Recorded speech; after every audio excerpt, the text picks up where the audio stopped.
Chapter 22. The voyage came to an end. We landed and proceeded to Paris. I soon found that I had overtaxed my strength, and that I must repose before I could continue my journey. My father's care and attentions were indefatigable, but he did not know the origin of my sufferings, and sought erroneous methods to remedy the incurable ill. He wished me to seek amusement in society. I abhorred the face of man. No, not abhorred. They were my brethren, my fellow beings, and I felt attracted even to the most repulsive among them, as to the creatures of an angelic nature and celestial mechanism. But I felt that I had no right to share their intercourse. I had unchained an enemy among them, whose joy it was to shed their blood and to revel in their groans. How they would each and all abhor me and hunt me from the world, did they know my unhallowed acts and the crimes which had their source in me. My father yielded at length to my desire to avoid society, and strove by various arguments to banish my despair. Sometimes he thought that I felt deeply the degradation of being obliged to answer to a charge of murder, and he endeavored to prove to me the futility of pride. Alas, my father, said I, how little do you know me. Human beings, their feelings and passions would indeed be degraded if such a wretch as I felt pride. Justine, poor unhappy Justine, was as innocent as I, and she suffered the same charge. She died for it, and I am the cause of this. I murdered her. William, Justine, and Henry, they all died by my hands. My father had often, during my imprisonment, heard me make the same assertion. When I thus accused myself, he sometimes seemed to desire an explanation, and at others, he appeared to consider it as the offspring of delirium, and that, during my illness, some idea of this kind had presented itself to my imagination, the remembrance of which I preserved in my convalescence. I avoided explanation, and maintained a continual silence concerning the wretch I had created. I had a persuasion that I should be supposed mad, and this in itself would ever have changed my tongue. But besides, I could not bring myself to disclose a secret which would fill my hearer with consternation, and make fear and unnatural horror the inmates of his breast. I checked, therefore, my impatient thirst for sympathy, and was silent when I would have given the world to have confided the fatal secret. Yet still words like those I have recorded would burst uncontrollably from me. I could offer no explanation of them, but their truth in part relieved the burden of my mysterious woe. Upon this occasion, my father said with an expression of unbounded wonder, "My dearest Victor, what infatuation is this? My dear son, I entreat you never to make such an assertion again." "I am not mad," I cried energetically. "The sun and the heavens who have viewed my operations can bear witness of my truth. I am the assassin of those most innocent victims. They died by my machinations. 1,000 times would I have shed my own blood, drop by drop, to have saved their lives, but I could not, my father. Indeed, I could not sacrifice the whole human race." The conclusion of this speech convinced my father that my ideas were deranged, and he instantly changed the subject of our conversation, and endeavored to alter the course of my thoughts. He wished as much as possible to obliterate the memory of the scenes that had taken place in Ireland, and never alluded to them, or suffered me to speak my misfortunes. As time passed away, I became more calm. Misery had her dwelling in my heart, but I no longer talked in the same incoherent manner of my own crimes. Sufficient for me was the consciousness of them. By the utmost self-violence I curbed the imperious voice of wretchedness, which sometimes desired to declare itself to the whole world, and my manners were calmer and more composed than they had ever been since my journey to the Sea of Ice. A few days before we left Paris on our way to Switzerland, I received the following letter from Elizabeth. "My dear friend, it gave me the greatest pleasure to receive a letter from my uncle dated at Paris. You are no longer at a formidable distance, and I may hope to see you in less than a fortnight. My poor cousin, how much you must have suffered. I expect to see you looking even more ill than when you quitted Geneva. This winter has been passed most miserably, tortured as I have been by anxious suspense. Yet I hope to see peace in your countenance, and to find that your heart is not totally void of comfort and tranquillity. Yet I fear that the same feelings now exist that made you so miserable a year ago, even perhaps augmented by time. I would not disturb you at this period, when so many misfortunes weigh upon you, but a conversation that I had with my uncle previous to his departure renders some explanation necessary before we meet. Explanation, you may possibly say. What can Elizabeth have to explain? If you really say this, my questions are answered, and all my doubts satisfied. But you are distant from me, and it is possible that you may dread and yet be pleased with this explanation, and in a probability of this being the case, I dare not any longer postpone writing what, during your absence, I have often wished to express to you, but have never had the courage to begin. You well know, Victor, that our union had been the favorite plan of your parents ever since our infancy. We were told this when young, and taught to look forward to it as an event that would certainly take place. We were affectionate playfellows during childhood, and, I believe, dear and valued friends to one another as we grew older. But as brother and sister often entertain a lively affection towards each other, without desiring a more intimate union, may not such also be our case? Tell me, dearest Victor, answer me, I conjure you, by our mutual happiness with simple truth, do you not love another? You have travelled, you have spent several years of your life at Ingolstadt, and I confess to you, my friend, that when I saw you last autumn so unhappy, flying to solitude from the society of every creature, I could not help supposing that you might regret our connection, and believe yourself bound in honour to fulfil the wishes of your parents, although they opposed themselves to your inclinations. But this is false reasoning. I confess to you, my friend, that I love you, and that in my airy dreams of futurity you have been my constant friend and companion. But it is your happiness I desire as well as my own, when I declare to you that our marriage would render me eternally miserable unless it were the dictate of your own free choice. Even now I weep to think that, borne down as you are by the cruelest misfortunes, you may stifle by the word honour all hope of that love and happiness which would alone restore you to yourself. I, who have so disinterested an affection for you, may increase your miseries tenfold by being an obstacle to your wishes. Oh, Victor, be assured that your cousin and playmate has too sincere a love for you not to be made miserable by this supposition. Be happy, my friend, and if you obey me in this one request, remain satisfied that nothing on earth will have the power to interrupt my tranquillity. Do not let this letter disturb you. Do not answer tomorrow, the next day, or even until you come, if it will give you pain. My uncle will send me news of your health, and if I see but one smile on your lips when we meet, occasioned by this or any other exertion of mine, I shall need no other happiness. Elizabeth Lavenza, Geneva, May 18th. This letter revived in my memory what I had before forgotten, the threat of the fiend. I will be with you on your wedding night. Such was my sentence, and on that night would the demon employ every art to destroy me, and tear me from the glimpse of happiness which promised partly to console my sufferings. On that night he had determined to consummate his crimes by my death. Well, be it so, a deadly struggle would then assuredly take place, in which he were victorious. I should be at peace and his power over me at an end. If he were vanquished, I should be a free man. Alas, what freedom! Such as the peasant enjoys when his family have been massacred before his eyes, his cottage burnt, his lands laid waste, and he is turned adrift homeless, penniless, and alone, but free. Such would be my liberty, except that in my Elizabeth I possessed a treasure, alas, balanced by those horrors of remorse and guilt which would pursue me until death. Sweet and beloved Elizabeth!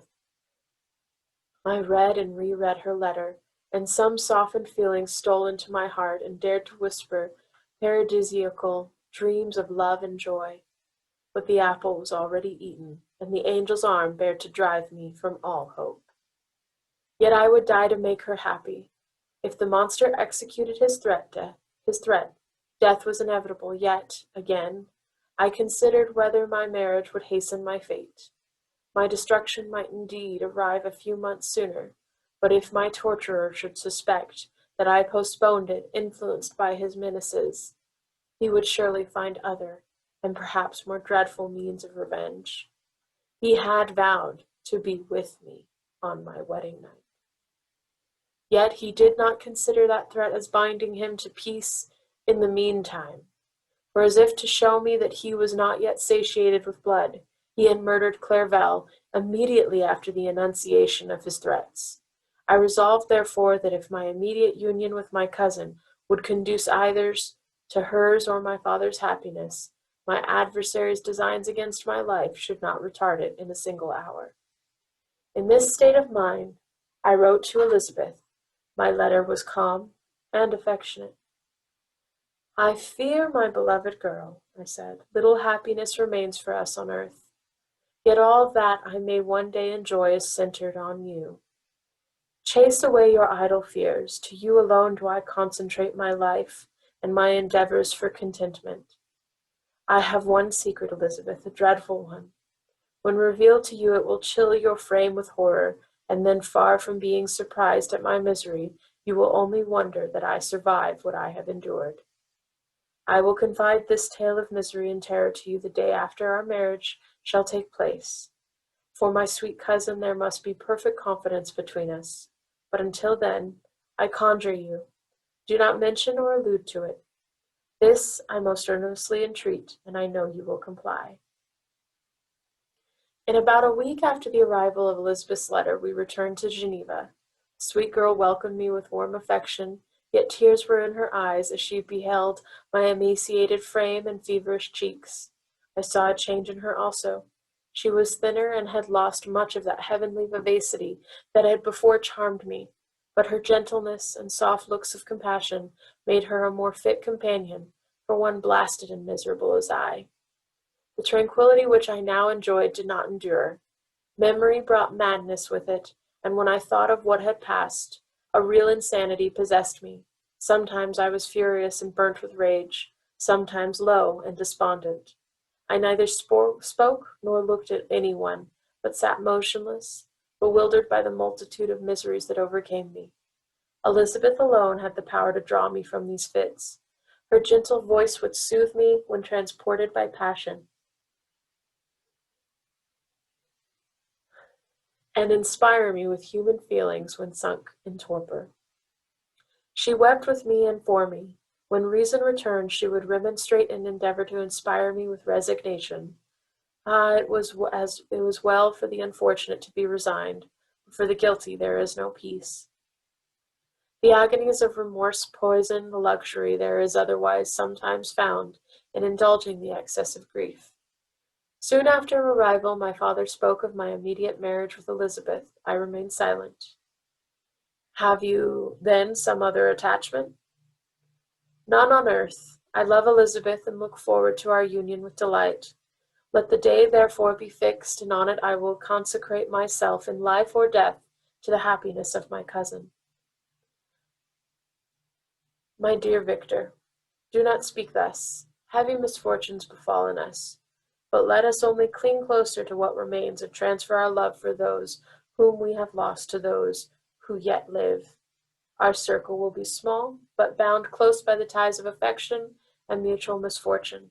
And when time shall have softened your despair, new and dear objects of care will be born to replace those of whom we have been so cruelly deprived.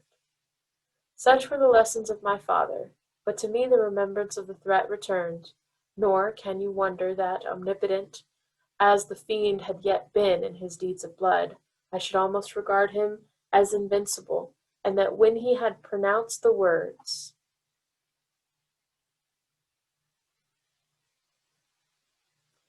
"I shall be with you on your wedding night," I should regard the threatened fate as unavoidable. But death was no evil to me if the loss of Elizabeth were balanced with it. And I, therefore, with a contented and even cheerful countenance, agreed with my father that if my cousin would consent, the ceremony should take place in 10 days, and thus put, as I imagined, the seal to my fate. Great God, if for one instant I had thought what might be the hellish intention of my fiendish adversary, I would rather have banished myself forever from my native country, and wandered a friendless outcast over the earth, than have consented to this miserable marriage. But as if possessed of magic powers, the monster had blinded me to his real intentions, and when I thought that I had prepared only my own death, I hastened that of a far dearer victim. As the period fixed for our marriage drew nearer, whether from cowardice or a prophetic feeling, I felt my heart sink within me, but I concealed my feelings by an appearance of hilarity that brought smiles and joy to the countenance of my father, but hardly deceived the ever watchful and nicer eye of Elizabeth. She looked forward to our union with placid contentment, not unmingled with a little fear which past misfortunes had impressed, that what now appeared certain and tangible happiness might soon dissipate into an airy dream and leave no trace but deep and everlasting regret. Preparations were made for the event, congratulatory visits were received, and all wore a smiling appearance. I, shut up as well as I could in my own heart and the anxiety that preyed there, and entered with seeming earnestness into the plans of my father, although they might only serve as the decorations of my tragedy, though my father's exertions, a part of the inheritance of Elizabeth, had been restored to her by the Austrian government. A small possession on the shores of Como belonged to her. It was agreed that, immediately after our union, we would proceed to the Villa Lavenza, and spend our first days of happiness beside the beautiful lake near which it stood. In the meantime, I took every precaution to defend my person, in case the fiend should openly attack me. I carried pistols and a dagger constantly about me, and was ever on the watch to prevent artifice, and by these means gained a greater degree of tranquillity. Indeed, as the period approached, the threat appeared more as a delusion not to be regarded as worthy to disturb my peace, while the happiness I hoped for in my marriage wore a greater appearance of certainty, as the day fixed for its solemnization drew nearer, and I heard it continually spoken of as an occurrence which no accident could possibly prevent. Elizabeth seemed happy. My tranquil demeanor contributed greatly to calm her mind, but on the day that was to fulfill my wishes and my destiny, she was melancholy, and a presentiment of evil pervaded her, and perhaps also she thought of the dreadful secret which I had promised to reveal to her on the following day. My father was in the meantime overjoyed, and in the bustle of preparation only recognized in the melancholy of his niece the diffidence of a bride. After the ceremony was performed, a large party assembled at my father's, but it was agreed that Elizabeth and I should commence our journey by water, sleeping that night in Evian, and continuing our voyage on the following day. The day was fair, the wind favorable. All smiled on our nuptial embarkation. Those were the last moments of my life during which I enjoyed the feeling of happiness. We passed rapidly along. The sun was hot, but we were sheltered from its rays by a kind of canopy while we enjoyed the beauty of the scene, sometimes on one side of the lake, where we saw Mont Saleve, the pleasant banks of Montauvert, and at a distance, surmounting all, the beautiful Mont Blanc, and the assemblage of snowy mountains that in vain endeavored to emulate her. Sometimes coasting the opposite banks, we saw the mighty Jura, opposing its dark side to the ambition that would quit its native country, and an almost insurmountable barrier to the invader who should wish to enslave it. I took the hand of Elizabeth. You are sorrowful, my love. Oh, if you knew what I have suffered, and what I may yet endure, you would endeavor to let me taste the quiet and freedom from despair that this one day at least permits me to enjoy. Be happy, my dear Victor, replied Elizabeth. There is, I hope, nothing to distress you, and be assured that if a lively joy is not painted on my face, my heart is contented. Something whispers to me not to depend too much on the prospect that is opened before us, but I will not listen to such a sinister voice. Observe how fast we move along, and how the clouds, which sometimes obscure and sometimes rise above the dome of Mont Blanc, render the scene of beauty still more interesting. Look also at the innumerable fish that are swimming in the clear waters, where we can distinguish every pebble that lies at the bottom. What a divine day! How happy and serene all nature appears! Thus Elizabeth endeavored to divert her thoughts and mind from all reflection upon melancholy subjects. But her temper was fluctuating. Joy for a few instants shone in her eyes, but it continually gave place to distraction and reverie. The sun sunk lower in the heavens. We passed the river Drance, and observed its path through the chasms of the higher, and the glens of the lower hills.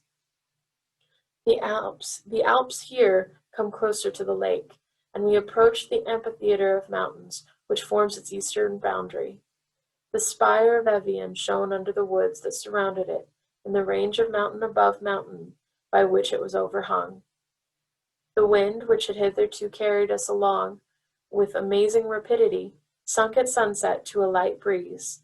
The soft air just ruffled the water, and caused a pleasant motion among the trees as we approached the shore, from which it wafted the most delightful scent of flowers and hay. The sun sunk beneath the horizon as we landed, and as I touched the shore, I felt those cares and fears revive, which soon were to clasp me and cling to me forever. Chapter 23. It was 8 o'clock when we landed. We walked for a short time on the shore, enjoying the transitory light, and then retired to the inn, and contemplated the lovely scene of waters, woods, and mountains, obscured in darkness, yet still displaying their black outlines. The wind, which had fallen in the south, now rose with great violence in the west. The moon had reached her summit in the heavens, and was beginning to descend. The clouds swept across it swifter than the flight of the vulture, and dimmed her rays, while the lake reflected the scene of the busy heavens, rendered still busier by the restless waves that were beginning to rise. Suddenly, a heavy storm of rain descended. I had been calm during the day, but so soon as night obscured the shapes of objects, 1,000 fears arose in my mind. I was anxious and watchful, while my right hand grasped a pistol which was hidden in my bosom. Every sound terrified me, but I resolved that I would sell my life dearly, and not shrink from the conflict until my own life, or that of my adversary, were extinguished. Elizabeth observed my agitation for some time in timid and fearful silence, but there was something in my glance which communicated terror to her, and trembling she asked, "What is it that agitates you, my dear Victor? What is this fear?" "Oh, peace, peace, my love," replied I. "This night and all will be safe, but this night is dreadful, very dreadful." I passed an hour in this state of mind, when suddenly I reflected how fearful the combat which I momentarily expected would be to my wife, and I earnestly entreated her to retire, resolving not to join her until I had obtained some knowledge as to the situation of my enemy. She left me, and I continued some time walking up and down the passages of the house, and inspecting every corner that might afford a retreat to my adversary. But I discovered no trace of him, and was beginning to conjecture that some fortunate chance had intervened to prevent the execution of his menaces, when suddenly I heard a shrill and dreadful scream. It came from the room into which Elizabeth had retired. As I heard it, the whole truth rushed into my mind. My arms dropped. The motion of every muscle and fiber was suspended. I could feel the blood trickling in my veins and tingling in the extremities of my limbs. This state lasted but for an instant. The scream was repeated, and I rushed into the room. Great God, why did I not then expire? Why am I here to relate the destruction of the best hope and the purest creature of earth? She was there, lifeless and inanimate, thrown across the bed, her head hanging down, and her pale and distorted features half covered by her hair. Everywhere I turn, I see the same figure, her bloodless arms and relaxed form flung by the murderer on its bridal bier. Could I behold this and live? Alas, life is obstinate and clings closest where it is most hated. For a moment only did I lose recollection. I fell senseless on the ground. When I recovered, I found myself surrounded by the people of the inn. Their countenances expressed a breathless terror, but the horror of others appeared only as a mockery, a shadow of the feelings that oppressed me. I escaped from them to the room where lay the body of Elizabeth, my love, my life, my wife, so lately living, so dear, so worthy. She had been moved from the posture in which I had first beheld her, and now, as she lay, her head upon her arm and a handkerchief thrown across her face and neck, I might have supposed her asleep. I rushed towards her and embraced her with ardor, but the deadly languor and coldness of the limbs told me that what I now held in my arms had ceased to be the Elizabeth whom I had loved and cherished. The murderous mark of the fiend's grasp was on her neck, and the breath had ceased to issue from her lips. While I still hung over her in the agony of despair, I happened to look up. The windows of the room had before been darkened, and I felt a kind of panic on seeing the pale, yellow light of the moon illuminate the chamber. The shutters had been thrown back, and with a sensation of horror not to be described, I saw at the open window a figure of the most hideous and abhorred. A grin was on the face of the monster. He seemed to jeer as with his fiendish finger he pointed towards the corpse of my wife. I rushed towards the window and drawing a pistol from my bosom fired, but he eluded me, leaped from his station and running with the swiftness of lightning, plunged into the lake. The report of the pistol brought a crowd into the room. I pointed to the spot where he had disappeared, and we followed the track with boats. Nets were cast, but in vain. After passing several hours, we returned hopeless, most of my companions believing it to have been a form conjured up by my fancy. After having landed, they proceeded to search the country, parties going in different directions among the woods and vines. I attempted to accompany them, and proceeded a short distance from the house. But my head whirled around, my steps were like those of a drunken man. I fell at last in a state of utter exhaustion. A film covered my eyes, and my skin was parched with the heat of fever. In this state I was carried back, and placed on a bed, hardly conscious of what had happened. My eyes wandered round the room as if to seek something that I had lost. After an interval, I arose, and, as if by instinct, crawled into the room where the corpse of my beloved lay. There were women weeping around. I hung over it and joined my sad tears to theirs. At this time no distinct idea presented itself to my mind, but my thoughts rambled to various subjects, reflecting confusedly on my misfortunes and their cause. I was bewildered in a cloud of wonder and horror. The death of William, the execution of Destine, the murder of Clerval, and lastly, of my wife. Even at that moment I knew not that my only remaining friends were safe from the malignity of the fiend. My father, even now, might be writhing under his grasp, and Ernest might be dead at his feet. This idea made me shudder, and recalled me to action. I started up and resolved to return to Geneva with all possible speed. There were no horses to be procured, and I must return by the lake, but the wind was unfavorable and the rain fell in torrents. However, it was hardly morning, and I might reasonably hope to arrive by night. I hired men to row, and took an oar myself, for I had always experienced relief from mental torment and bodily exercise. But the overflowing misery I now felt, and the excess of agitation that I endured, rendered me incapable of any exertion. I threw down the oar, and leaning my head upon my hands, gave way to every gloomy idea that arose. If I looked up, I saw the scenes which were familiar to me in my happier time, and which I had contemplated but the day before in the company of her who was now but a shadow and a recollection. Tears streamed from my eyes. The rain had ceased for a moment, and I saw the fish play in the waters as they had done a few hours before. They had then been observed by Elizabeth. Nothing is so painful to the human mind as a great and sudden change. The sun might shine or the clouds might lower, but nothing could appear to me as it had done the day before. A fiend had snatched from me every hope of future happiness. No creature had ever been so miserable as I. So frightful an event is single in the history of man. But why should I dwell upon the incidents that followed this last overwhelming event? Mine has been a tale of horrors. I have reached their acme, and what I must now relate can be but tedious to you. Know that one by one, my friends were snatched away. I was left desolate. My own strength is exhausted, and I must tell in a few words what remains of my hideous narration. I arrived at Geneva. My father and Ernest yet lived, but the former sunk under the tidings that I bore. I see him now, excellent and venerable old man. His eyes wandered in vacancy, for they had lost their charm and their delight. His Elizabeth, his more than daughter, whom he doted on with all that affection which a man feels, who in the decline of life, having few affections, clings more earnestly to those that remain. Cursed be the fiend that brought misery on his gray hairs, and doomed him to waste and wretchedness.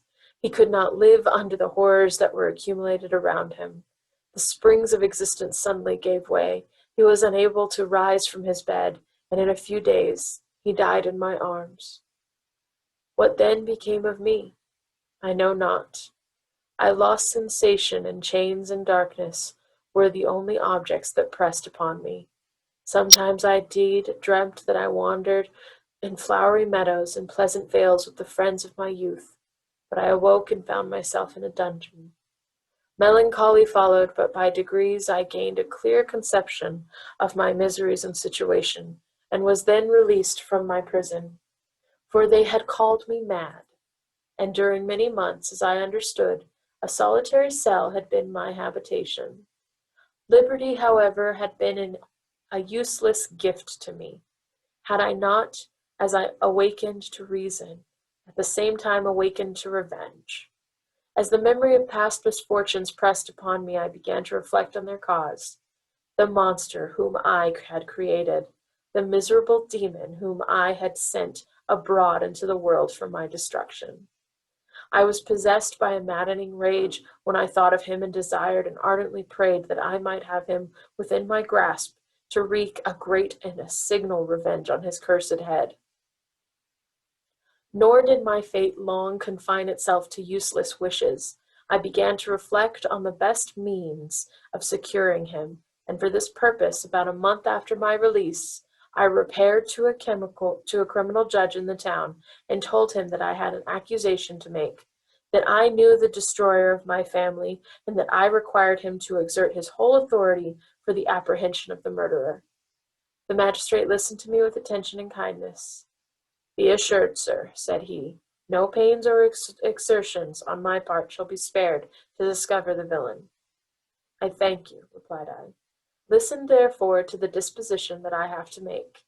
It is indeed a tale so strange that I should fear you would not credit it, were there not something in truth which, however wonderful, forces conviction. The story is too connected to be mistaken for a dream, and I have no motive for falsehood." My manner as I thus addressed him was impressive but calm. I had formed in my own heart a resolution to pursue my destroyer to death, and this purpose quieted my agony, and for an interval reconciled me to life. I now related my history briefly, but with firmness and precision, marking the dates with accuracy and never deviating into invective or exclamation. The magistrate appeared at first perfectly incredulous, but as I continued, he became more attentive and interested. I saw him sometimes shudder with horror, at others a lively surprise, unmingled with disbelief, was painted on his countenance.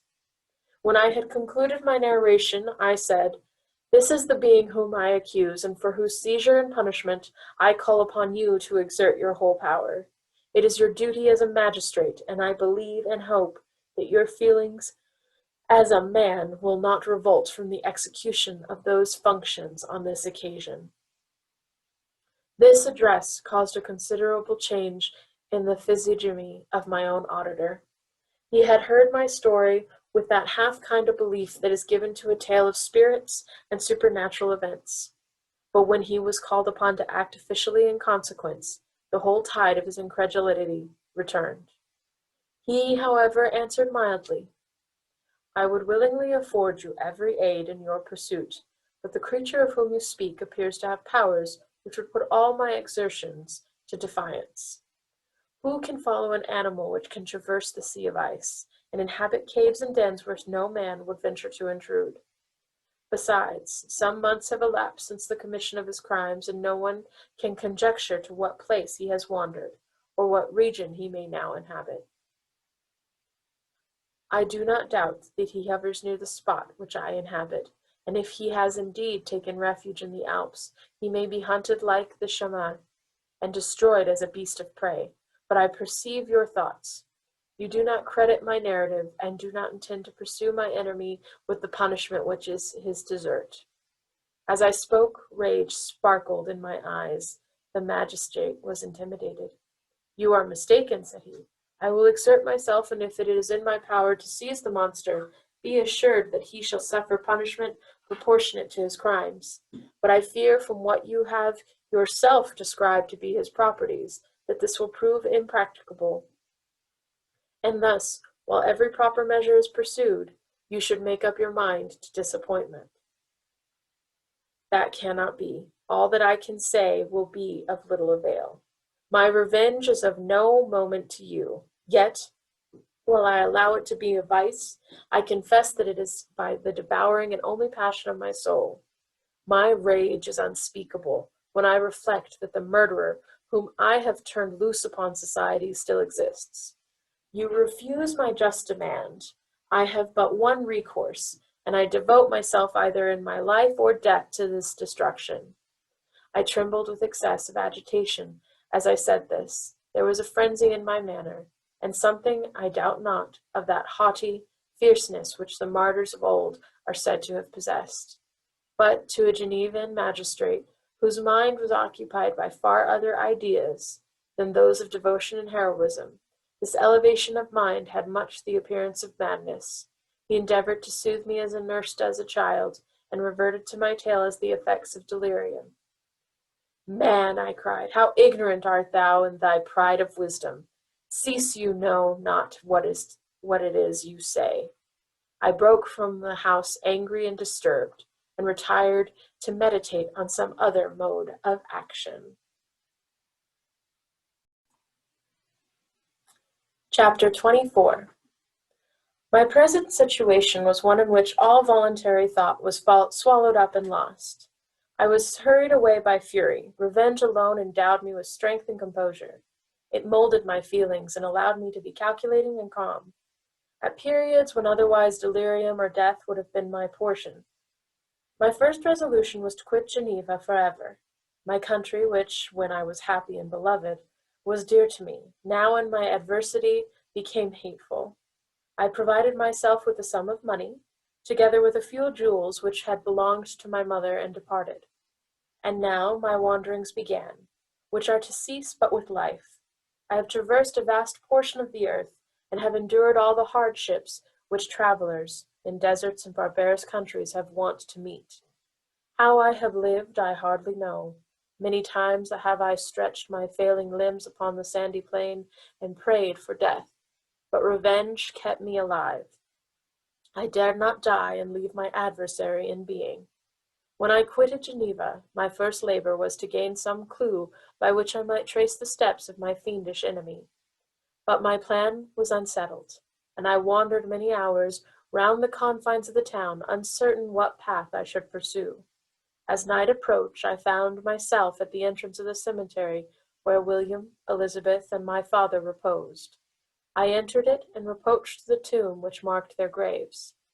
Everything was silent, except the leaves of the trees which were gently agitated by the wind.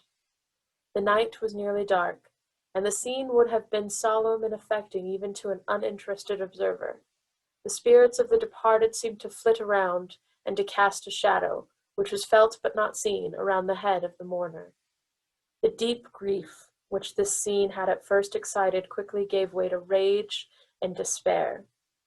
They were dead, and I lived. Their murderer also lived, and to destroy him I must drag out my weary existence.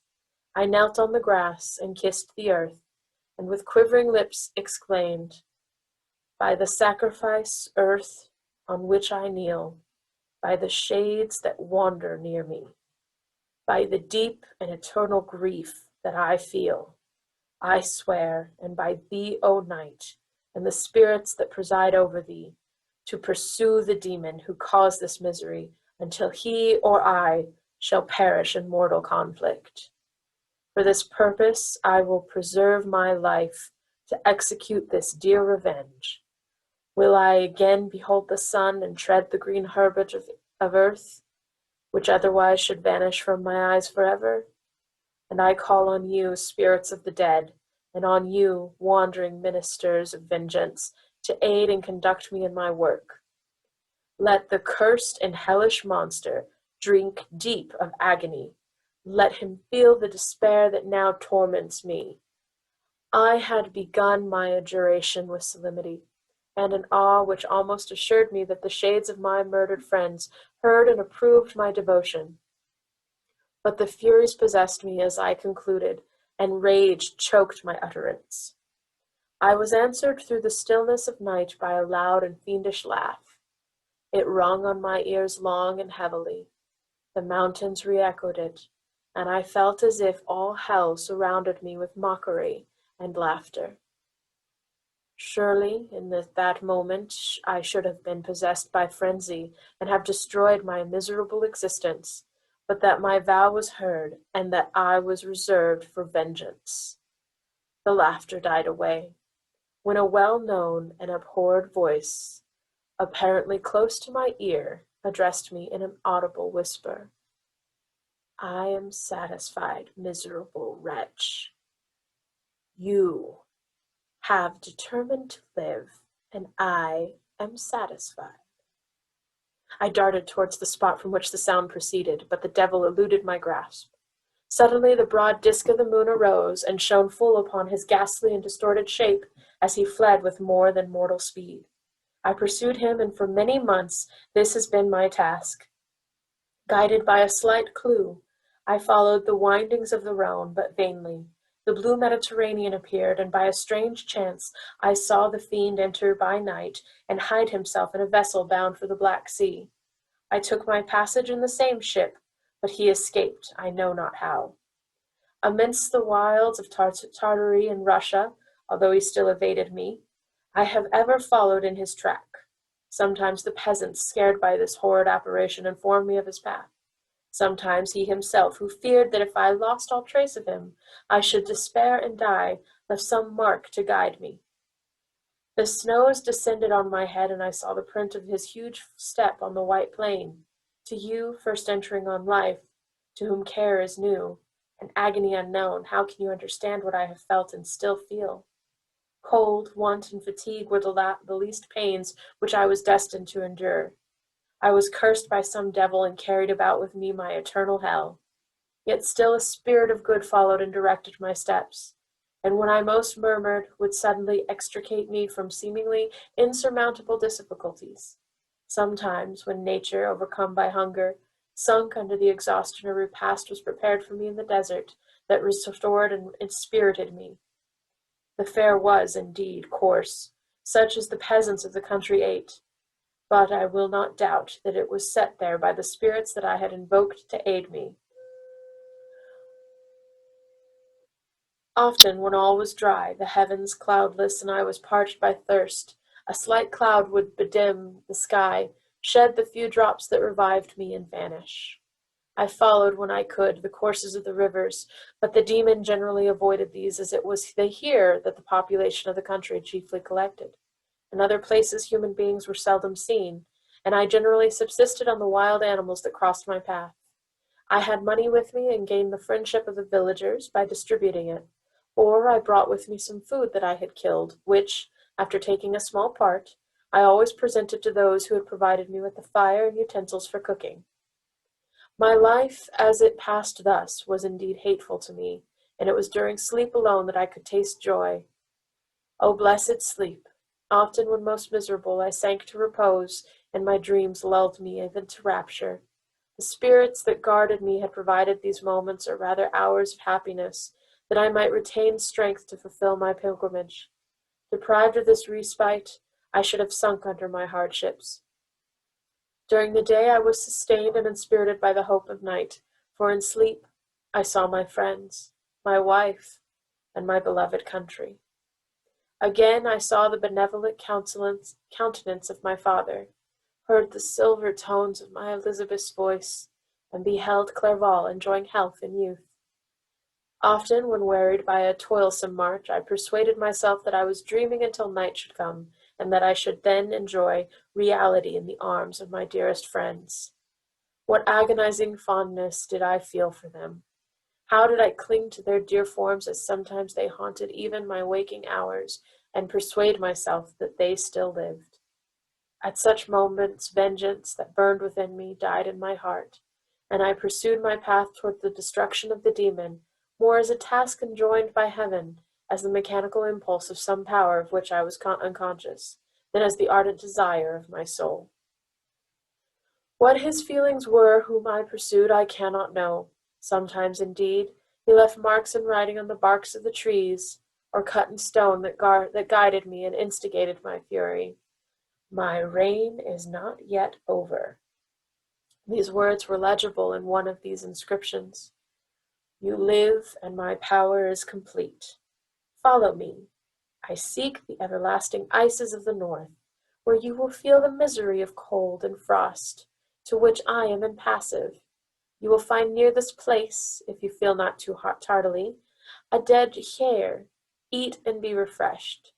Come on, my enemy. We have yet to wrestle for our lives, but many hard and miserable hours must you endure until that period shall arrive. Scoffing devil, again do I vow vengeance, again do I devote thee, miserable fiend, to torture and death. Never will I give up my search until he or I perish. And then, with that ecstasy, shall I join my Elizabeth and my departed friends, who even now prepare for me the reward of my tedious toil and horrible pilgrimage. As I still pursued my journey to the northward, the snows thickened, and the cold increased in a degree almost too severe to support.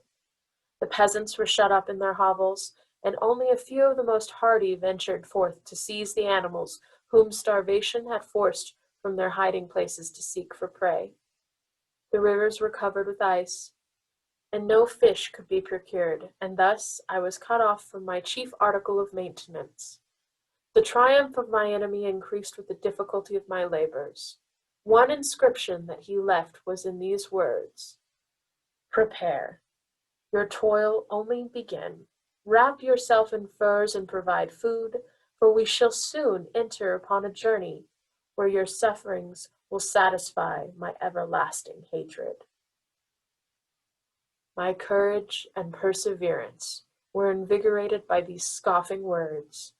I resolved not to fail in my purpose, and calling on heaven to support me, I continued with unabated fervor to traverse immense deserts until the ocean appeared at a distance and formed the utmost boundary of the horizon. Oh, how unlike it was to the blue seas of the south, covered with ice. It was only to be distinguished from land by its superior wildness and ruggedness. The Greeks wept for joy when they beheld the Mediterranean from the hills of Asia, and hailed with rapture the boundary of their toils. I did not weep, but I knelt down, and with a full heart thanked my guiding spirit for conducting me in safety to the place where I hoped, notwithstanding my adversary's guide, to meet and grapple with him. Some weeks before this period I had procured a sledge and dogs, and thus traversed the snows with inconceivable speed. I know not whether the fiend possessed the same advantages, but I found that, as before, I had daily lost ground in the pursuit. I now gained on him. So much so, that when I first saw the ocean, he was but 1 day's journey in advance, and I hoped to intercept him before he should reach the beach. With new courage, therefore, I pressed on, and in 2 days arrived at a wretched hamlet on the seashore. I inquired of the inhabitants concerning the fiend and gained accurate information. A gigantic monster, they said, had arrived the night before, armed with a gun and many pistols, pulling to flight the inhabitants of a solitary cottage through fear of his terrific appearance. He had carried off their store of winter food, and placing it in a sledge, to draw which he had seized on a numerous drove of trained dogs. He had harnessed them in the same night, to the joy of the horror-struck villagers, had pursued his journey across the sea in a direction that led to no land, and they conjectured that he must speedily be destroyed by the breaking of the ice, or frozen by the eternal frosts. On hearing this information, I suffered a temporary access of despair. He had escaped me, and I must commence a destructive and almost endless journey across the mountainous ices of the ocean, amidst cold that few of the inhabitants could long endure, and which I, the native of a genial and sunny climate, could not hope to survive. Yet, at the idea that the fiend should live and be triumphant, my rage and vengeance returned, and like a mighty tide overwhelmed every other feeling. After a slight repose, during which the spirits of the dead hovered and round, and instigated me to toil and revenge, I prepared for my journey. I exchanged my land sledge for one fashioned for the inequalities of the frozen ocean, and purchasing a plentiful stock of provisions, I departed from land. I cannot guess how many days have passed since then, but I have endured misery, which nothing but the eternal sentiment of a just retribution burning within my heart could have enabled me to support.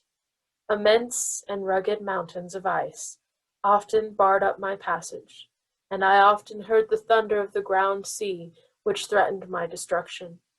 But again the frost came and made the paths of the sea secure.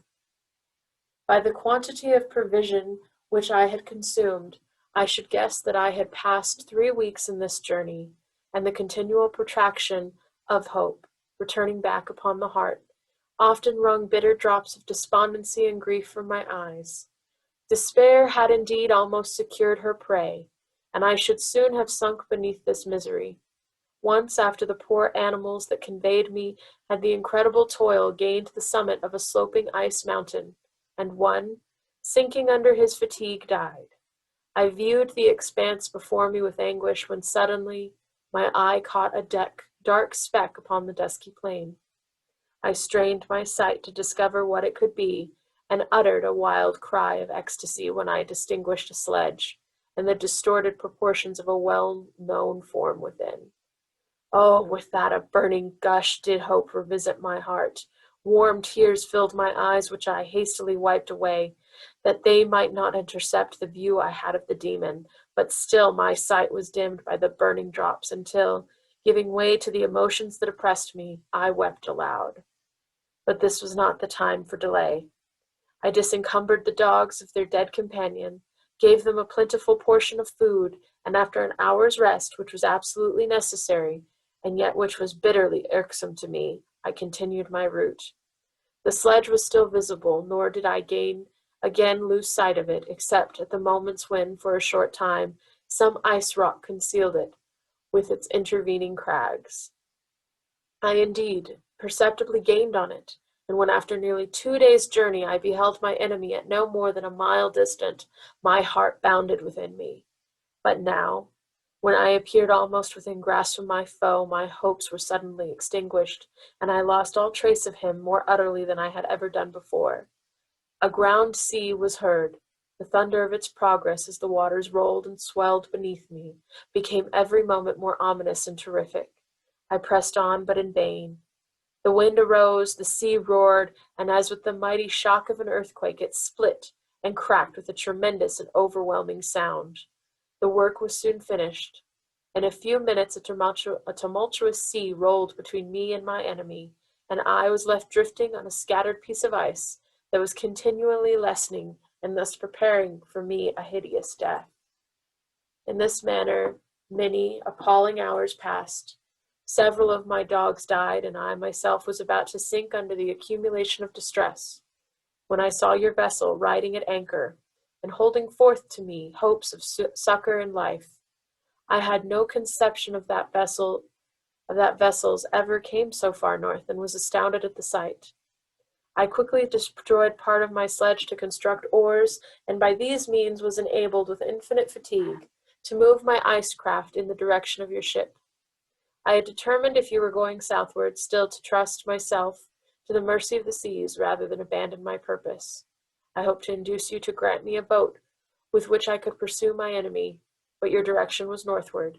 You took me on board when my vigor was exhausted, and I should soon have sunk under my multiplied hardships into a death which I was still dread, for my task is unfulfilled.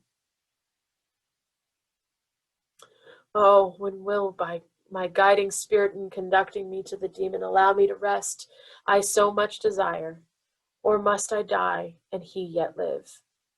If I do, swear to me, Walton, that he shall not escape, that you will seek him and satisfy my vengeance in his death. And do I dare to ask of you to undertake my pilgrimage, to endure the hardships that I have undergone? No, I am not so selfish.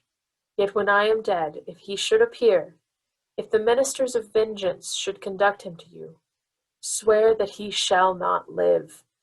Swear that he shall not triumph over my accumulated woes and survive to add to the list of his dark crimes. He is eloquent and persuasive, and once his words had even power over my heart. But trust him not. His soul is as hellish as his form, full of treachery and fiend-like malice. Hear him not. Call on the maidens of William, Justine, Clerval, Elizabeth, my father, and of the wretched Victor, and thrust your sword into his heart. I will hover near and direct the steel aright.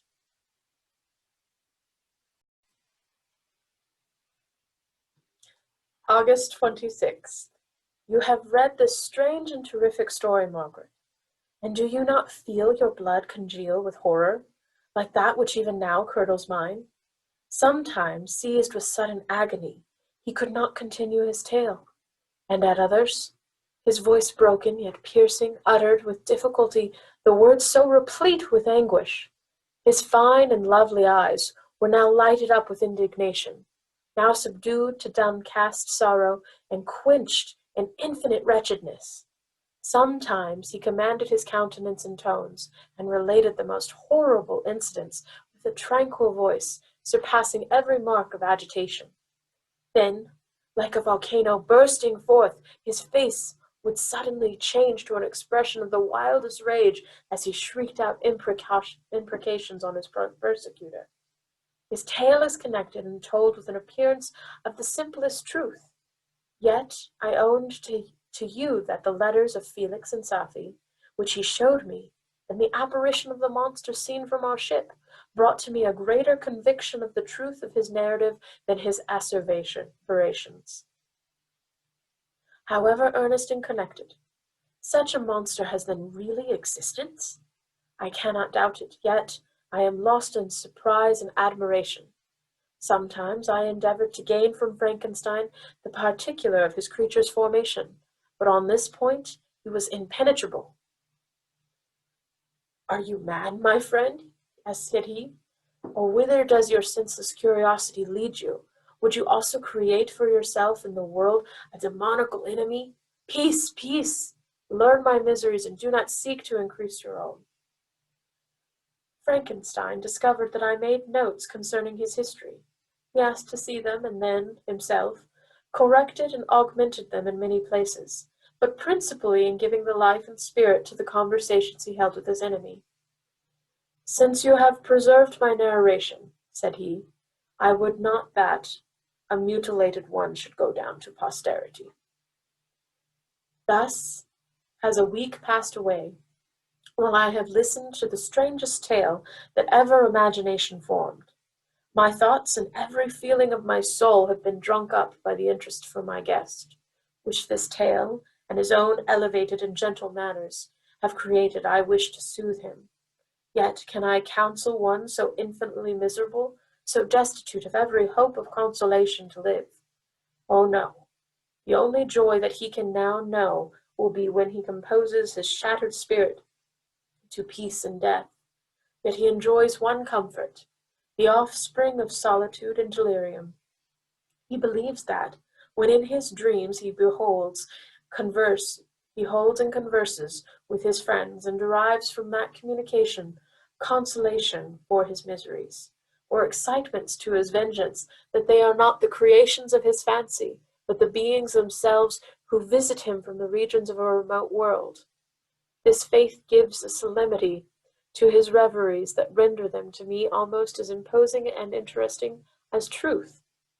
Our conversations are not always confined to his own history and misfortunes. On every point of general literature he displays unbounded knowledge and a quick and piercing apprehension. His eloquence is forcible and touching, nor can I hear him when he relates a pathetic incident or endeavors to move the passions of pity or love without tears. What a glorious creature must he have been in the days of his prosperity, when he is thus noble and godlike in ruin. He seems to feel his own worth and the greatness of his fall. When younger, said he, I believed myself destined for some great enterprise. My feelings are profound, but I possessed a coolness of judgment that fitted me for illustrious achievements. This sentiment of the worth of my nature supported me when others would have been oppressed, for I deemed it criminal to throw away in useless grief those talents that might be useful to my fellow creatures. When I reflected on the work I had completed, no less a one than the creation of a sensitive and rational animal, I could not rank myself with the herd of common projectors. But this thought, which supported me in the commencement of my career, now serves only to plunge me lower in the dust. All my speculations and hopes are as nothing, and like the archangel who inspired to omnipotence, I am chained in an eternal hell. My imagination was vivid, yet my powers of analysis and application were intense. By these unions of these qualities I conceived the idea and executed the creation of a man. Even now I cannot recollect without passion my reveries while the work was incomplete. I trod heaven in my thoughts, now exulting in my powers, and now burning with the idea of their effects. From my infancy I was imbued with high hopes and a lofty ambition, but how I am sunk. Oh, my friend, if you had known me as I once was, you would not recognize me in this state of degradation. Despondency rarely visited my heart. A high destiny seemed to bear me on until I fell, never, never again to rise. Must I then lose this admirable being? I have longed for a friend. I have sought one who would sympathize with and love me. Behold, on these desert seas I have found such a one. But I fear I have gained him only to know his value and lose him. I would reconcile him to life, but he repulses the idea. I thank you, Walton, he said, for your kind intentions toward so miserable a wretch. But when you speak of new ties and fresh affections, think you that any can replace those who are gone? Can any man be to me as Clerval was, or any woman another Elizabeth? Even where the affections are not strongly moved by any superior excellence, the companions of our childhood always possess a certain power over our minds, which hardly any later friend can obtain. They know our infantine dispositions, which, however they may be afterwards modified, are never eradicated, and they can judge of our actions with more certain conclusions as to the integrity of our motives. A sister or a brother can never, unless indeed such symptoms have been shown early, suspect the other of fraud or false dealing. When another friend, however strongly he may be attached, may in spite of himself be contemplated with suspicion. But I enjoyed friends, dear not only through habit and association, but from their own merits. And wherever I am, the soothing voice of my Elizabeth and the conversation of Clerval will be ever whispered in my ear. They are dead, and but one feeling in such a solitude can persuade me to preserve my life. If I were engaged in any high undertaking or design, fraught with extensive utility to my fellow creatures, then could I live to fulfill it. But such is not my destiny. I must pursue and destroy the being to whom I gave existence. Then my lot on earth will be fulfilled, and I may die. September 2nd. My beloved sister, I write to you encompassed by peril and ignorant whether I am ever doomed to see again dear England, and the dearer friends that inhabit it. I am surrounded by mountains of ice which admit of no escape, and threaten every moment to crush my vessel. The brave fellows whom I have persuaded to be my companions look towards me for aid, but I have none to bestow. There is something terribly appalling in our situation, yet my courage and hopes do not desert me. Yet it is terrible to reflect that the lives of all these men are endangered through me. If we are lost, my mad schemes are the cause.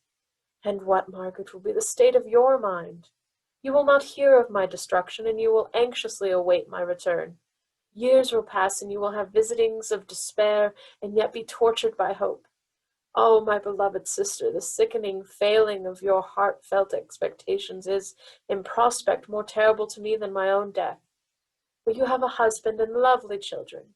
You may be happy. Heaven bless you and make you so. My unfortunate guest regards me with the tenderest compassion. He endeavors to fill me with hope, and talks as if life were a possession which he valued. He reminds me how often the same accidents have happened to other navigators who have attempted this sea, and in spite of myself he fills me with cheerful auguries. Even the sailors feel the power of his eloquence. When he speaks, they no longer despair. He rouses their energies, and while they hear his voice, they believe these vast mountains of ice are molehills, which will vanish before the resolutions of man. These feelings are transitory. Each day the expectation delayed fills them with fear, and I almost dread a mutiny caused by this despair. September 5th.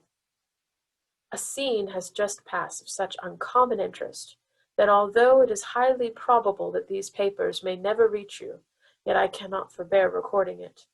We are still surrounded by mountains of ice, still in imminent danger of being crushed in their conflict. The cold is excessive, and many of the unfortunate comrades have already found a grave amidst the scene of desolation. Frankenstein has daily declined in health. A feverish fire still glimmers in his eyes, but he is exhausted, and when suddenly roused to any exertion, he speedily sinks again into apparent lifelessness.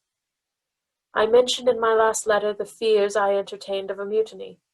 This morning, as I sat watching the wan countenance of my friend, his eyes half closed and his limbs hanging listlessly, I was roused by half a dozen of the sailors who demanded admission into the cabin.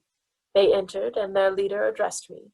He told me that he and his companions had been chosen by the other sailors to come in deputation to me, to make me a requisition which in justice I could not refuse. We were immured in ice and should probably never escape, but they feared that if, as was possible, the ice should dissipate, and a free passage be opened, I should be rash enough to continue my voyage and lead them into fresh dangers after they might happily have surmounted this. They insisted, therefore, that I should engage with a solemn promise that if the vessel should be freed, I would instantly direct my course southward. This speech troubled me. I had not despaired, nor had I yet conceived the idea of returning if set free. Yet could I, in justice or even in possibility, refuse this demand? I hesitated before I answered. When Frankenstein, who had at first been silent, and indeed appeared heartily to have force enough to attend, now roused himself. His eyes sparkled, and his cheeks flushed with momentary vigor. Turning towards the men, he said, "What do you want? What do you demand of your captain? Are you then so easily turned from your design? Did you not call this a glorious expedition, and wherefore was it glorious? Not because the way was smooth and placid as a southern sea, but because it was full of dangers and terror.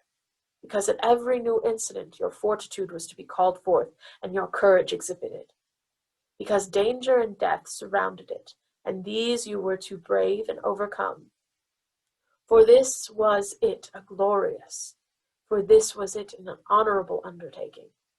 You were hereafter to be hailed as the benefactors of your species, your names adored as belonging to brave men who encountered death for honor and the benefit of mankind. And now Behold, with the first imagination of danger, or if you will, the first mighty and terrific trial of your courage, you shrink away, and are content to be handed down as men who had not strength enough to endure cold and peril. And so, poor souls, they were chilly and returned their warm firesides. Why, that requires not this preparation. You need not have come this far and dragged your captain to the shame of a defeat, merely to prove yourself cowards. Oh, be men or be more than men. Be steady to your purposes and firm as a rock. This ice is not made of such stuff as your hearts may be. It is mutable and cannot withstand you. If you say that, it shall not. Do not return to your families with the stigma of disgrace marked on your brows. Return as heroes who have fought and conquered, and who know not what it is to turn their backs on the foe. He spoke this with a voice so modulated to the different feelings expressed in his speech, with an eye so full of lofty design and heroism, that can you wonder that these men were moved? They looked at one another and were unable to reply. I spoke. I told them to retire and consider of what had been said, that I would not lead them farther north if they strenuously desired the contrary, but that I hoped that with reflection their courage would return. They retired, and I turned towards my friend, but he was sunk in languor and almost deprived of life. How all this will terminate, I know not. But I had rather die than return shamefully, my purpose unfulfilled. Yet I fear such will be my fate. The men, unsupported by ideas of glory and honor, can never willingly continue to endure their present hardships. September 7th. The die is cast. I have consented to return if we are not destroyed. Thus are my hopes blasted by cowardice and indecision. I come back ignorant and disappointed. It requires more philosophy than I possess to bear this injustice with patience. September 12th. It is past. I am returning to England. I have lost my hopes of utility and glory. I have lost my friend. But I will endeavor to detail these bitter circumstances to you, my dear sister, and while I am wafted towards England and towards you, I will not despond. September 9th, the ice began to move, and roarings like thunder were heard at a distance, and as the island split and cracked in every direction, we were in the most imminent peril. But as we could only remain passive, my chief attention was occupied by my unfortunate guest, whose illness increased in such a degree that he was entirely confined to his bed. The ice cracked behind us, and was driven with force towards the north. A breeze sprung from the west, and on the 11th, the passage towards the south became perfectly free. When the sailors saw this, and that their return to their native country was apparently assured, a shout of tumultuous joy broke from them, loud and long continued. Frankenstein, who was dozing, awoke and asked the cause of the tumult. They shout, I said, because they will soon return to England. Do you, then, really return? Alas, yes. I cannot withstand their demands. I cannot lead them unwillingly to danger, and I must return. Do you, if you will, do so, if you will, but I will not. You may give up your purpose, but mine is assigned to me by heaven, and I dare not. I am weak, but surely the spirits who assist my vengeance will endow me with sufficient strength. Saying this, he endeavored to spring from the bed, but the exertion was too great for him. He fell back and fainted. It was long before he was restored, and I often thought that life was entirely extinct. At length he opened his eyes. He breathed with difficulty and was able to speak. The surgeon gave him a composing draught and ordered us to leave him undisturbed. In the meantime, he told me that my friend had certainly not many hours to live. His sentence was pronounced, and I could only grieve and be patient. I sat by his bed, watching him. His eyes were closed, and I thought he slept, but presently he called to me in a feeble voice, and bidding me come near, said, Alas, the strength I relied on is gone. I feel that I shall soon die, and he, my enemy and persecutor, may still be in being. Think not, Walton, that in the last moments of my existence, I feel that burning hatred and ardent desire of revenge I once expressed. But I feel myself justified in desiring the death of my adversary. During these last days, I have been occupied in examining my past conduct, nor do I find it blamable. In a fit of enthusiastic madness, I created a rational creature and was bound towards him to assure, as far as was in my power, his happiness and well-being. This was my duty, but there was nothing still paramount to that. My duties towards the beings of my own species had greater claims to my attention, because they included a greater proportion of happiness or misery. Urged by this view, I refused, and I did right in refusing, to create a companion for this creature. He showed unparalleled malignity and selfishness and evil. He destroyed my friends. He devoted to the destruction of beings who possessed exquisite sensations, happiness, and wisdom. Nor do I know where this thirst for vengeance may end. Miserable himself that he may render no other wretched, he ought to die. The task of his destruction was mine, but I failed. When actuated by selfish and vicious motives, I asked you to undertake my unfinished work. I renew this request now, when I am only induced by reason and virtue. Yet, I cannot ask you to renounce your country and friends to fulfill this task, and now that you are returning to England, you will have little chance of meeting with him. But the consideration of these points and the well-balancing of what you may esteem your duties I leave to you. My judgment and ideas are already disturbed by the near approach of death. I dare not ask you to do what I think right, but for I may still be misled by passion. That he should live to be an instrument of mischief disturbs me in other respects. This hour, when I momentarily expect my release, is the only happy one which I have enjoyed for several years. The forms of the beloved dead flit before me, and I hasten to their arms. Farewell, Walton. Seek happiness and tranquility and avoid ambition, even if it be only the apparently innocent one of distinguishing yourself in science and discoveries. Yet, why do I say this? I have myself been blasted in these hopes, yet another may succeed. His voice became fainter as he spoke, and at length, exhausted by his effort, he sunk into silence. About half an hour afterwards, he attempted again to speak, but was unable. He pressed my hand feebly, and his eyes closed forever, while the irradiation of a gentle smile passed away from his lips. Margaret, what comment can I make on that ultimate, untimely extinction of this glorious spirit? What can I say that will enable you to understand the depth of my sorrow? All that I should express would be inadequate and feeble. My tears flow, my mind is overshadowed by a cloud of disappointment, but I journey towards England, and I may there find consolation.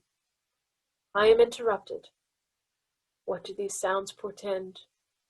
It is midnight, the breeze blows fairly, and the watch on deck scarcely stir. Again, there is a sound as of a human voice, but hoarser. It comes from the cabin where the remains of Frankenstein still lie. I must arise and examine. Good night, my sister. Great God! What a scene has just taken place! I am yet dizzy with the remembrance of it. I hardly know whether I shall have the power to detail it, yet the tale which I have recorded would be incomplete without this final and wonderful catastrophe.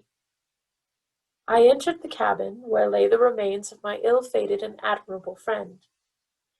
Over him hung a form which I cannot find words to describe. Gigantic in stature, yet uncouth and distorted in its proportions.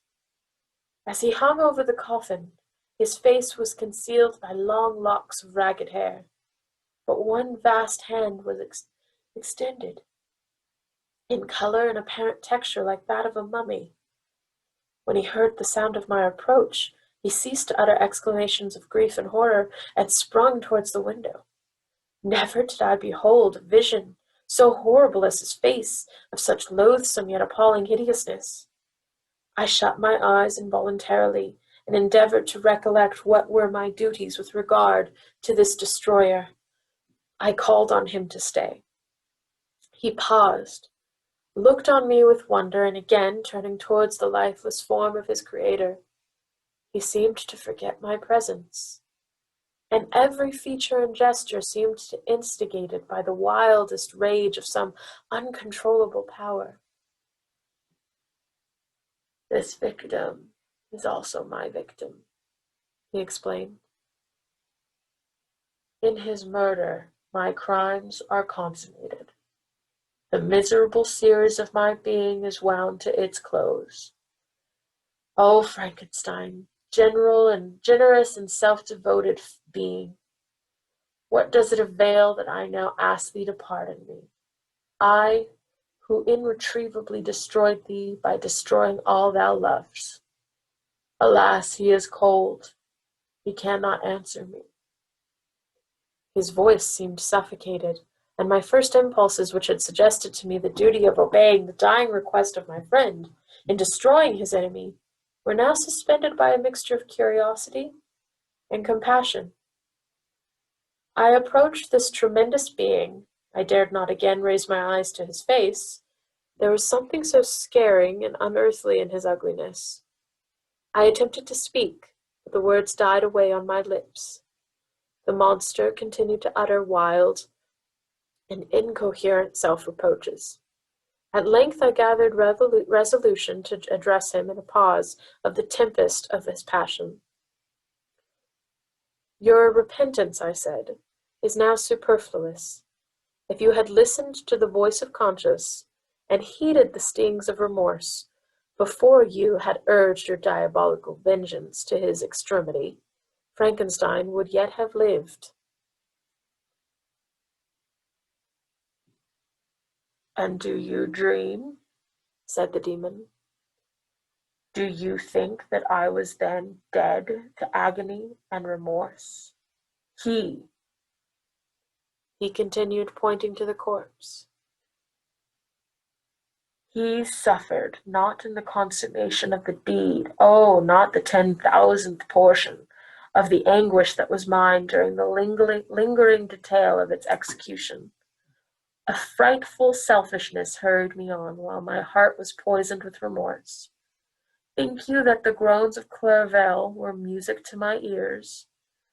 My heart was fashioned to be susceptible of love and sympathy, and when wrenched by misery to vice and hatred, it did not endure the violence of the change, without torture such as you cannot even imagine. After the murder of Clerval, I returned to Switzerland heartbroken and overcome. I pitied Frankenstein. My pity amounted to horror. I abhorred him. But when I discovered that he, the author at once of my existence and of its unspeakable torments, dared to hope for happiness, that while he accumulated wretchedness and despair upon me, he sought his own enjoyment in feelings and passions from the indulgence of which I was forever barred, then impotent envy and bitter indignation filled me with an insatiable thirst for vengeance. I recollected my threat and resolved that it should be accomplished. I knew that I was preparing my life a deadly torture, but I was the slave, not the master, of an impulse which I detested, yet could not disobey. Yet when she died, nay, then I was not miserable. I had cast off all feeling, subdued all anguish, to riot in the excess of my despair. Evil thenceforth became my good. Urged thus far, I had no choice but to adapt my nature to an element which I had willingly chosen. The completion of my demoniacal design became an insatiable passion, and now it is ended. There is my last victim. I was at first touched by the expressions of his misery, yet when I called to mind what Frankenstein had said of his powers of eloquence and persuasion, and when I again cast my eyes on the lifeless form of my friend, indignation was rekindled within me. "Wretch," I said, "it is well that you come here to whine over the desolation that you have made. You throw a torch into a pile of buildings, and when they are consumed, you sit among the ruins and lament the fall. Hypocritical fiend! If he whom you mourn still lived, still would he be the object, again would he become the prey of your accursed vengeance? It is not pity that you feel, you lament only because the victim of your malignity is withdrawn from your power." "Oh, it is not thus, interrupted the being. "Yet such must be the impression conveyed to you by what appears to be the purport of my actions. Yet I seek not a fellow feeling in my misery. No sympathy may I ever find. When I first sought it, it was the love of virtue, the feelings of happiness and affection with which my whole being overflowed, that I wished to be participated. But now that virtue has become to me a shadow, and that happiness and affection are turned into bitter and loathing despair, and what should I seek for sympathy? I am content to suffer alone while my sufferings shall endure. When I die, I am well satisfied that abhorrence and opprobrium should load my memory. Once my fancy was soothed with dreams of virtue, of fame, and of enjoyment. Once I falsely hoped to meet the beings who, pardoning my outward form, would love me for the excellent qualities which I was capable of unfolding. I was nourished with high thoughts of honor and devotion, but now crime has degraded me beneath the meanest animal. No guilt, no mischief, no malignity, no misery can be found comparable to mine when I run over the frightful catalogue of my sins. I cannot believe that I am the same creature whose thoughts were once filled with sublime and transcendent visions of the beauty and the majesty of goodness. But it is even so. The fallen angel becomes a malignant devil, yet even that enemy of God and man had friends and associates in his desolation. I am alone.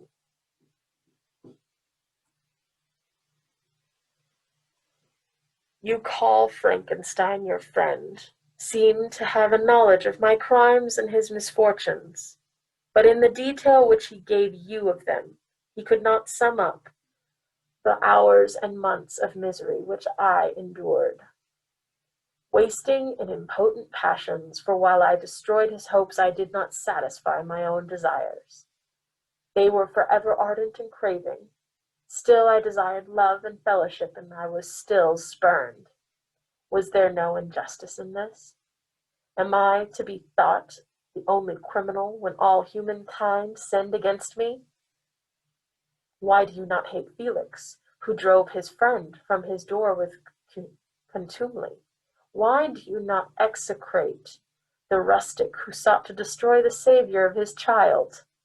Nay, these are virtuous and immaculate beings. I, the miserable and the abandoned, am an abortion to be spurned at and kicked and trampled on. Even now my blood boils at the recollection of this injustice. But it is true that I am a wretch. I have murdered the lovely and the helpless.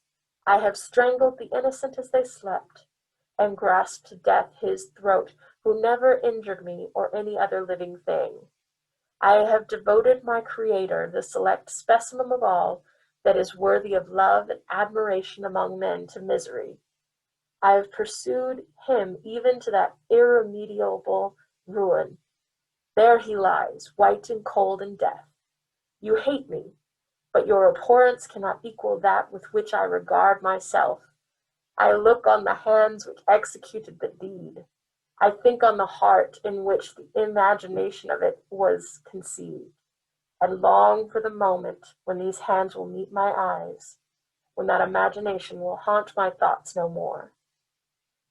Fear not that I shall be the instrument of future mischief. My work is nearly complete. Neither yours nor any man's death is needed to consummate the series of my being an accomplishment which must be done, but it requires my own. Do not think I shall be slow to perform this sacrifice. I shall quit your vessel on the ice raft which brought me hither, and shall seek the most northern extremity of the globe. I shall collect my funeral pile, and consume to ashes this miserable frame, that its remains may afford no light to any curious and unhallowed wretch who would create such another as I have been. I shall die. I shall no longer feel the agonies with which now consume me, or be the prey of feelings unsatisfied yet unquenched. He is dead who called me into being, and when I shall be no more, the very remembrance of us both will speedily vanish. I shall no longer see the sun or stars, or feel the winds play on my cheeks. Light, feeling, and sense will pass away, and in this condition must I find my happiness. Some years ago, when the images which this world affords first opened upon me, when I felt a cheering warmth of summer, and heard the rustling of the leaves and the warbling of the birds, and these were all to me, I should have wept to die. Now it is my only consolation. Polluted by crimes and torn by the bitterest remorse, where can I find rest but in death? Farewell. I leave you, and in you the last of humankind whom these eyes will ever behold. Farewell, Frankenstein. If thou wert yet alive and yet cherished a desire of revenge against me, it would be better satiated in my life than in my destruction. But it was not so. Thou didst seek my extinction that I might not cause greater wretchedness, and if yet, in some mode unknown to me, thou hast not ceased to think and feel, thou wouldst not desire against me a vengeance greater than that which I feel. Blasted as thou wert, my agony was still superior to thine, for the bitter sting of remorse will not cease to rankle in my wounds until death shall close them forever. But soon, he cried with sad and solemn enthusiasm, I shall die, and what I now feel be no longer felt. Soon these burning miseries will be extinct. I shall ascend my funeral pile triumphantly and exult in the agony of the torturing flames. The light of that conflagration will fade away.